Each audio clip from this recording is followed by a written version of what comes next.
so beautiful.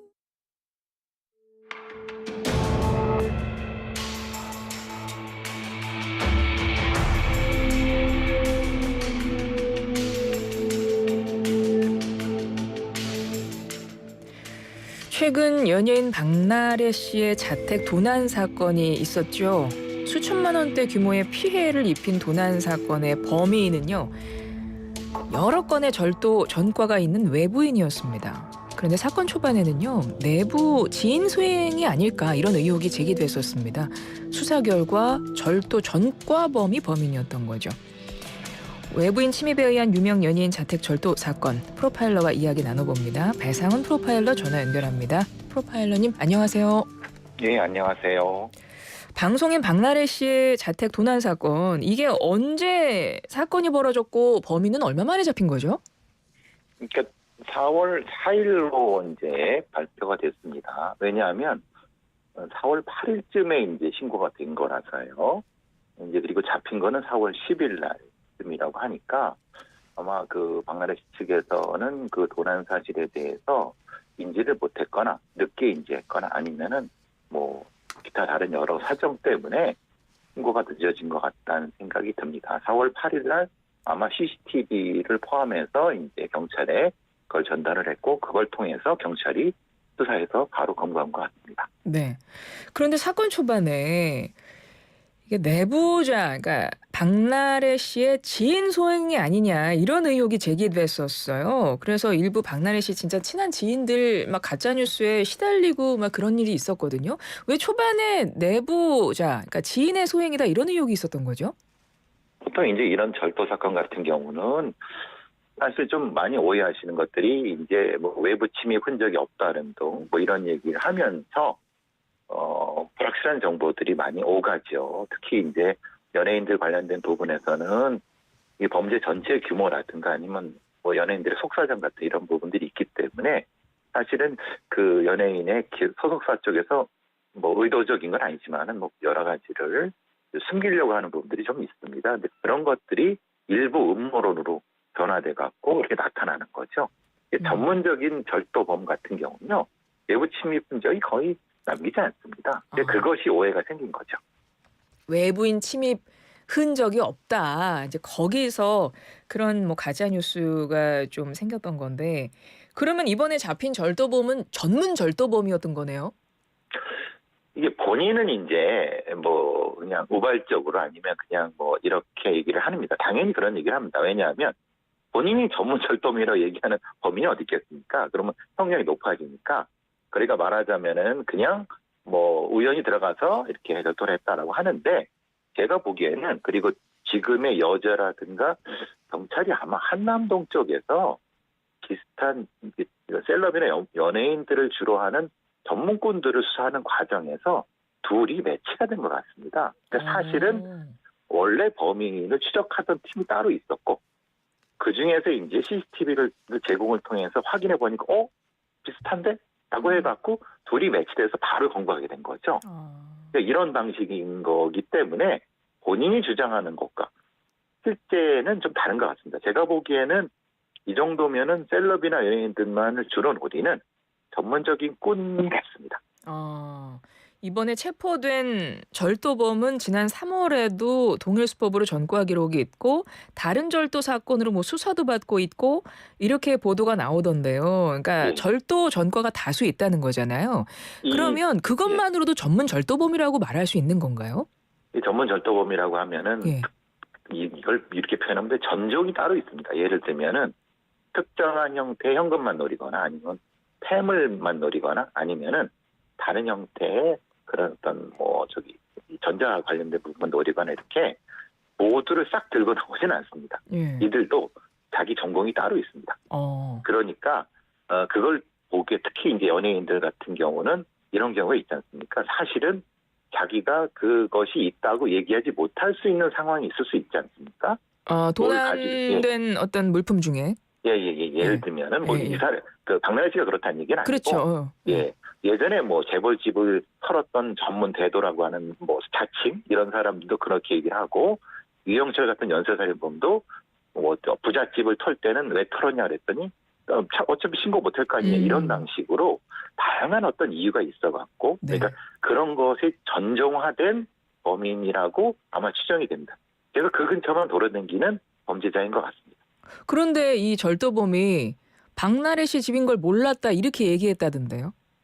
몰랐을 수도 있다고 하지만은 실제로 모를 수가 없죠. 왜냐하면 이 주변에 가보면은 저기 박나래 씨라는 거 금방 알지 않습니까? 그리고 그 부분에 대해서는 뭐 말이 안 되는 거죠. 뭐 상식적으로도 말이 안 되는 거고요. 그냥 우연히 들어간다는 것이 자기가 잡힐 수도 있는데 그게 말이 되겠습니까? 그리고 또 여러 전과가 있는 범죄자인데 그거는 그냥 그 재판에서 유리한 형량을 받기 위해서 하는 소리입니다. 그렇군요.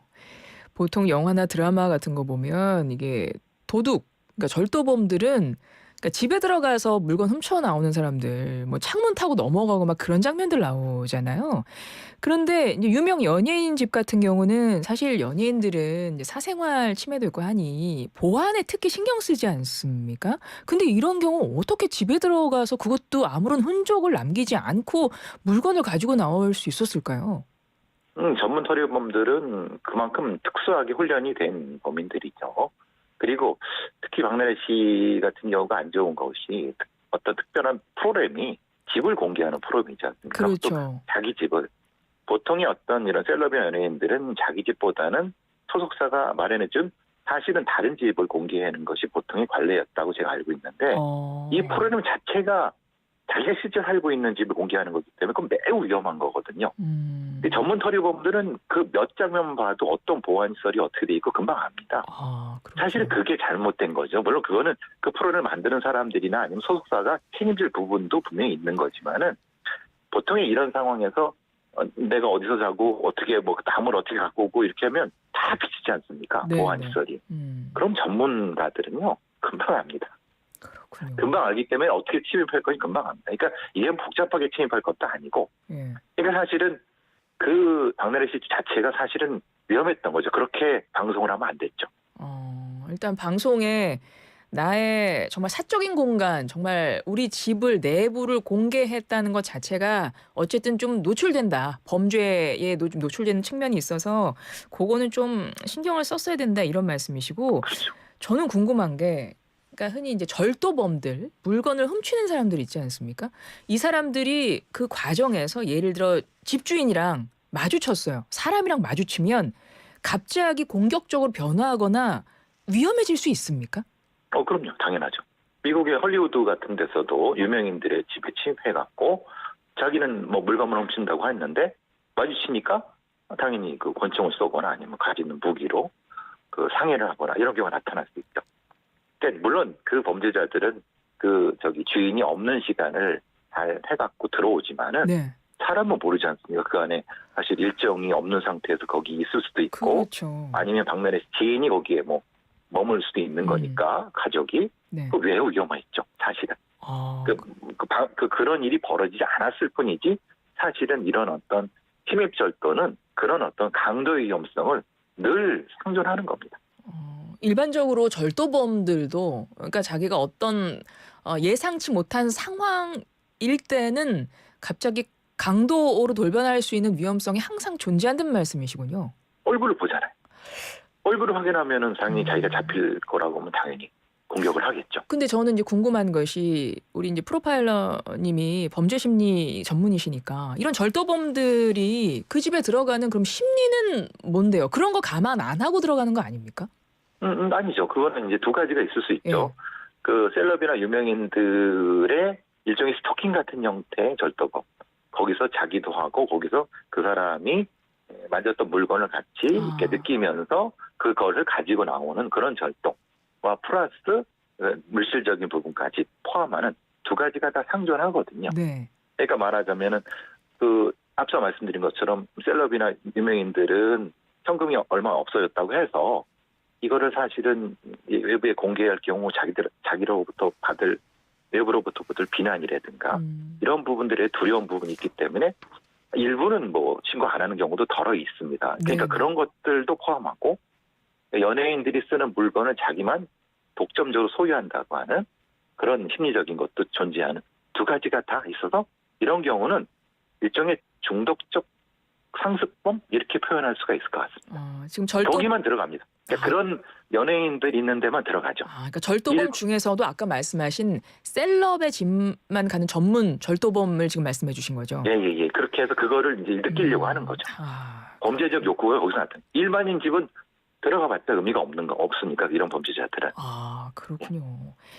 보통 이런 사람들은 뭐 이 사람 같은 경우도 다수의 절도 전과가 있는데 뭐 흔적도 없다고 하고요. 조직적으로 움직였을 가능성은 없나요?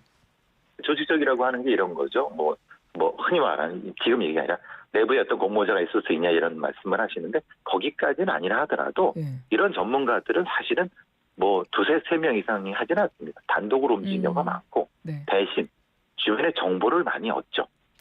뭐냐면은 아시다시피 연예인 주변에는 로드 매니저도 있고 사실은 다양한 어떤 관련자들이 있는데 그 사람들이 적지 않게 흘리는 어떤 이런 정보들이 좀 있거든요. 자기도 모르게 흘리는 거죠. 그런 것들을 수집하는데 크게 어렵지 않습니다. 사실은 연예계라는 데가 그런 사람들이 또 소통하는 어떤 공간이 있기 때문에 이런 범죄자들은 그런 게 귀신같이 민감성이 높죠. 사실은 그래서 이 외국의 전문 연예 기획사들은 이런 어떤 보안 컨설턴트를 따로 둡니다. 그러니까 연예인의 집이라든가 아니면 연예인 프로그램에 어떤 위험성이 있는가를 조언해주고 자문해주고 그리고 주변에 있는 사람들을 관리해주는 보안 컨설턴트가 따로 있습니다. 그렇군요. 이번 사건의 경우도 셀럽만 노린다는 어떤 중독적인 전문 절도범 가능성을 보고 계신 것 같은데요. 이런 사람들 같은 경우에 나중에 이제 재판 가서 검찰 송치되고 재판 가서 처벌받을 때 그냥 단순한 절도범이랑 좀 다른 방식으로 처벌을 받나요? 근데 본인은 단순한 절도범이라고 주장하니까요. 그러면은 이제 경찰이나 검찰에서 아니다. 이거는 사실은 위험한 어떤 거는 입증을 해야 되는데 우리 수사기관이 꼭 그렇게까지 할 거냐? 이건 또 다른 문제죠. 왜냐하면 본인이 이제 이런 절도범들은 연기도 잘하고 검사 앞이나 판사 앞에서 많이 울기도 하고 막 자기가 경제적인 것 때문에 훔쳤다 막 그 질질 짜고 그러거든요. 이거 작물도 이렇게 하고 그러면서. 그러면은 사실은 이 법관이나 이런 사람들이 마음이 약해지죠. 그래서 풀려나고 형이 작고. 보통 이런 절도범들 지금 수천만 원 피해라던데 어느 정도 처벌받나요? 글쎄요. 이게 뭐 흔히 말 형량이 5, 6년 이상 가진 않고요. 많아야 3년 안쪽이 왔다 갔다 할 텐데. 근데 그것도 사실은 뭐 가석방이나 좀 앞쪽으로 되게 이건 재산 범죄니까. 그래서 계속 그 상습적인 절도범을 양산하는 겁니다. 단기 자유형을 계속 때리기 때문에. 이게 보통 이런 경우는 한 번 절도가 되면은 4범, 5범, 6범, 10범, 11범, 15범까지 계속 하는 이유가 그런 겁니다. 그렇군요. 전문성은 올라가고 거기에 대한 처벌은 적고 중독성은 있고 계속 그것로 이제 패닉이 되는 거죠. 지금 절도에 대해서 자꾸 이런 사람들 중독성을 말씀하셔서 제가 그걸 한 번 더 여쭤보면 일반적인 지금 셀럽만 노리는 셀럽 전문 절도범 말고 일반적인 절도범들도 사실 절도를 하고 나면 계속 좀 그게 이어지는 경우가 많잖아요. 그게 약간 중독 때문입니까? 그거 왜 그렇습니까? 돈 때문입니까? 글쎄 이걸 뭐 도벽이라는 표현도 있지만 그거는 이제 병적인 부분인 거고 한번 거기에 성공을 하게 되면은 너무 쉽게 남의 것을 가져오지 않습니까? 노동을 안 하고 다시 노동의 가치가 없이 그렇기 때문에 그게 반복되는 겁니다. 그러니까 우리가 땀 흘려 돈을 벌고 인생의 가치를 느끼는 이런 것보다 짜릿하게 무엇인가 훔쳐갖고 그걸 통해서 무엇인가 쾌감 이런 것이 높기 때문에 그거를 사실은 제도적으로 제어를 해줘야 되는데 그게 안 되기 때문에 이게 반복적인 절도범은 계속 반복된다는 거죠. 그렇군요. 거기에 더하기 이번에 셀럽 들을 전문으로 하는 절도범들은 또 다른 그들만의 특이한 중독성까지 포함이 돼 있다는 이런 말씀이신 거죠. 그리고 그들의 시장이 따로 있고 그들의 어떤 그 작물이라든지 따로 이렇게 거래되는 게 있고 그래서 그게 위험하다는 겁니다. 그 연예인들이 집을 공개하거나 이런 거는 이거는 사실은 그 연예인의 스토커들이 그걸 또 구입하게 되고 그러면 더 위험해져. 박나래 씨 자택에서 훔친 게 수천만 원어치 금품이라고 하는데 지금 훔친 금품을 작물로 내놨다고 하더라고요. 이런 거 찾을 수 있나요? 그러니까 이제 말하자면 법적으로는 찾을 수 있습니다. 근데 문제는 이제 그 작물업이 아비들 손에 있었다고 하면 잡아줄 수 있는데 그게 전혀 모르는 어떤 사람이 넘어갔다면 문제가 되는데 지금 기간이 짧기 때문에 다시 찾을 수는 있을 겁니다. 법적으로 이제 조치를 하면 되는 거니까. 네. 근데 이제 문제는 박나래 씨가 그걸 꼭 그렇게 굳이 찾을까 어떨까 하는 사실. 왜냐하면 한번 도난당한 거는 또 안 겨누는 경우가 있거든요. 그건 뭐 연예인 개인의 문제니까요. 그렇군요. 과거에도 뭐 유명인들 자택 공개된 후에 절도 사건에 연루된 비슷한 사건들이 좀 많았던 것 같은데요. 이 유명한 공인들이 좀 절도, 도난 사건의 피해자가 되는 경우 많습니다. 좀 미연에 방지하려면 사전에 대비할 수 있는 방법 뭐가 있을까요? 짧게 한 말씀 부탁드리면요. 그러니까 전문적으로 이런 노리는 사람들이 있다는 걸 직시를 하고 전문 소속사에서는 보안 컨설팅을 받아서 그걸 대비를 해야 된다는 겁니다. 그러니까 프로그램이 좋다고 해서 그걸 다 공개하고 사례가 다 공개하는 거, 뭐 그건 프로그램이 좋지만은 문제는 그 반작용도 있다는 거. 노리고 있는 범죄자가 있다는 거를 명확히 해갖고 제한된 선은 지켜야 된다. 그건 명확히 해야 된다는 거. 알겠습니다. 지금까지 배상훈 프로파일러였습니다. 고맙습니다. 감사합니다.